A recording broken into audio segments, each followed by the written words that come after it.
On paper, the Xiaomi Mi 6 seems like one hell of a deal, especially given that Xiaomi's competition in this price segment is either currently inactive or have increased their prices. So is the Mi 6 as good a phone as it appears to be on paper? Is it worth your time, attention, and more importantly, your money? Well, let's find out in this video. But before we do, if this is your first time here or your frustration from waiting for Xiaomi to launch their phones has gotten you to forget, my name's Ash, this is C4D Tech, and you're watching our full review of the Xiaomi Mi 6. Let's get started.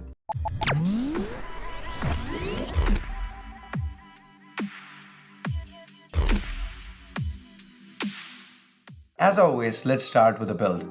Though the Mi 6 uses a similar size display as its predecessor, it is a tad taller, wider and thicker than the Mi 5. At 168 grams, it's also considerably heavier by almost 40 grams. Now the reason for this is the reinforced internals, meaning it's not quite as easy to snap as the Mi 5. Now the Mi 5 snapping, well, it made for a great video, it got Xiaomi quite a bit of negative publicity. And that's exactly what Xiaomi's tried to avoid this time around. What do you feel about it? Do you think increasing the overall footprint and the weight quite considerably is justified, or do you feel it's a crossover reaction by Xiaomi? Let us know your thoughts in the comments below. Anyway, let's now take a closer look at the button placements.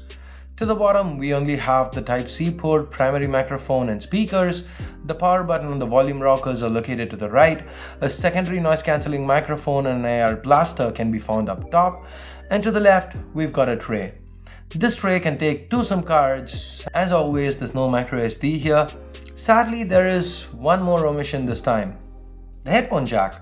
Xiaomi has thrown in a Type-C to 3.5mm converter though, for whatever it's worth. And it is also worth noting that the Mi 6 is now resistant to splashes. I mean, Xiaomi hasn't mentioned any IP ratings, but for what it's worth, the Mi 6 can take a few splashes. Anyway, we've got 2.5D glass to the front and 3D glass to the back. It makes the Mi 6 a little slippery, but that's almost a given with most premium looking smartphones these days. Xiaomi does include a soft cover in the box to add to the grip. That said, the Mi 6 is quite comfortable to hold, to use in hand. It is still relatively small. If single-handed usage is high on your list of priorities, you're gonna love this one. Now that's thanks in large to Xiaomi not increasing the display size. The Mi 6 uses a 5.15-inch IPS LCD display with a full HD resolution, meaning a pixel density of about 425 pixels per inch. This display covers 94.4% of the NTSC color gamut and gets as bright as 600 nits. It is sharp enough, reproduces colors naturally, and gets spread enough to be visible outdoors. It also happens to be covered by 2.5D protective glass. I appreciated this display in my time with the Mi 6. The ease with which I could reach all 4 corners of the display is something that made me more happy than it probably should have. It's not just the size though. Overall, this is an excellent display for most things outside of VR. Now, underneath the hood, the Mi 6 is powered by the latest flagship Snapdragon 835 chip, the same one we've seen on the likes of the Galaxy S8 and the OnePlus 5. We now have 6 gigs of RAM on board across all variants. Talking about variants, Xiaomi offers 64 and 128 gig storage options. The battery capacity here is 3350 mAh. The battery life was quite good. Getting through a day of moderate usage on a single charge was easy. I ended most of my 8 days with this phone with over 30% juice left. My regular usage involves quite a bit of casual gaming, a couple of hours of calls and a couple of hours of music streaming over Bluetooth, some YouTube videos, Wi-Fi and 4G on all day with a ton of push notifications. And if you do happen to run out of charge, the Mi 6 has support for Quick Charge 3.0 and can go from 0 to 55 in about 30 minutes. Talking about 4G, VoLTE support is present but intermittent, works at times, updates break it. It's not always functional, but the cellular reception and call quality were uniformly good.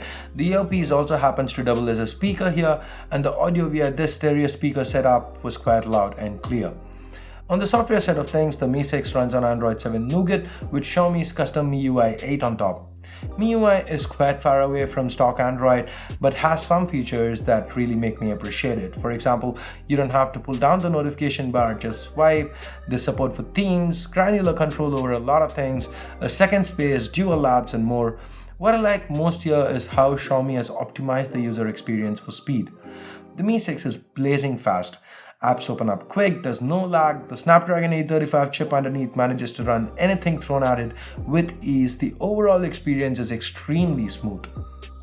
But given that Xiaomi has made the bootloader unlock process unnecessarily complicated, it actually involves the end user having to write a reason as to why they want their bootloader unlocked and somebody to manually verify it and grant the request. And this is needed for you to be able to flash the global firmware onto the Mi 6. And given how complicated it is, most people who actually import this phone might not be able to do it. And given that the usual way of loading Google Apps doesn't work with MIUI built on top of Android 7 Nougat, Google Apps are very finicky here. There are constant crashes, some things flat out don't work at times. It makes the user experience horrible. If the Mi 6 is available in your market, if it comes with the global firmware preloaded, then forget whatever I said, the user experience is great. But if you're gonna import it, if you're gonna have to work with the Chinese ROM, then the Mi 6 is gonna be a pain to use. So anyway, there are workarounds though. You can buy a deep flash engineering cable and to get the Mi 6 into the EDL mode and flash the global ROM. I will have a tutorial for it quite soon, so stay tuned for that. So anyway, that's it for the software part of things. With that, let's now move on and talk about the cameras. There are two cameras to the back, both 12 megapixels. One has 4-axis optical image stabilization. That's the Sony IMX386 sensor. The other has a telephoto lens with 1 micron sized pixels and an f2.6 aperture, but no optical image stabilization. Here are the highlights from Sundar's camera review, for which I will also be including a card here. Outdoors under good lighting conditions, the 12 megapixel primary rear camera delivers. The images have a ton of detail and the color reproduction is excellent. Given that the aperture is f1.8, we can see some nice bokeh here, that is the blurring of the background with the subject in focus. The dynamic range is quite good, but of course if you want to extract more detail from the shadows, we've got the HDR mode. As you can see, the details in the highlights are preserved and those in the shadows are retrieved. If you recollect, there's a secondary 12 megapixel unit to the back. It's a 52mm lens with an f2.6 aperture, meaning you get 2x lossless zoom. There's another implementation of this dual camera setup, the portrait mode, and I'd say it's been executed quite well. The primary camera captures the picture, the secondary camera captures the depth information, and the phone uses those to come up with results like these.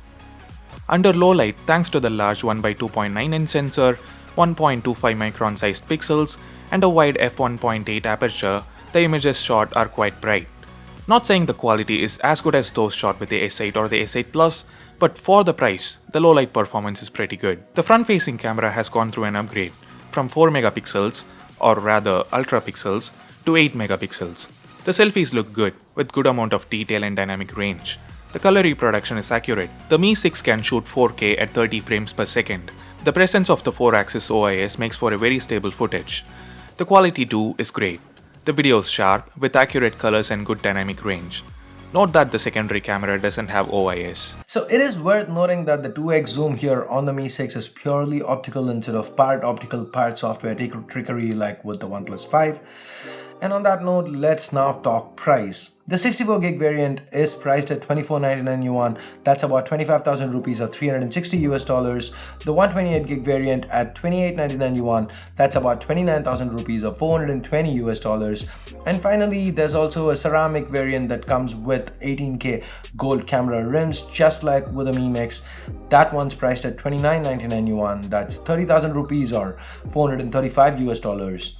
At these prices, the Mi 6 becomes a must-buy. The snappy chip, the excellent cameras, the stereo speakers, the compact build, all at less than half the price of flagships from most tier 1 brands. The value the Mi 6 offers becomes even more obvious when we take into account the fact that its closest competitor, the OnePlus 5, is now priced much higher. That said, given the Google Play issues, I'd request potential importers to wait or at least order an engineering cable if they're gonna import it. If you do want to import a Mi 6, I'll leave direct links in the description below. Use them, it helps the channel out. But if the Mi 6 is available locally, if it's being sold in your market, if you can buy one with the global ROM, then the Mi 6 is definitely the way to go. It is an excellent device that provides great bang for the buck. So that's it for my full review of the Xiaomi Mi 6. Do you agree with what we've had to say in this video? Do you think Xiaomi should launch this phone in India? Let me know your thoughts in the comments below. If you hated this video, if you disagreed with everything I said, and want to go ahead downvote it, then you know what to do. But if you did like this video, if you did find it useful, go ahead, give it a thumbs up and hit that subscribe button down below if you haven't already. If you have already subscribed, hit that bell icon to make sure you get notified each time a new video goes live here on C4eTech. So that's it for now. Thanks a lot for watching. Till next time, this here is Ash. You've been watching C4eTech and I'm signing off for now. You guys have a great day. Bye-bye.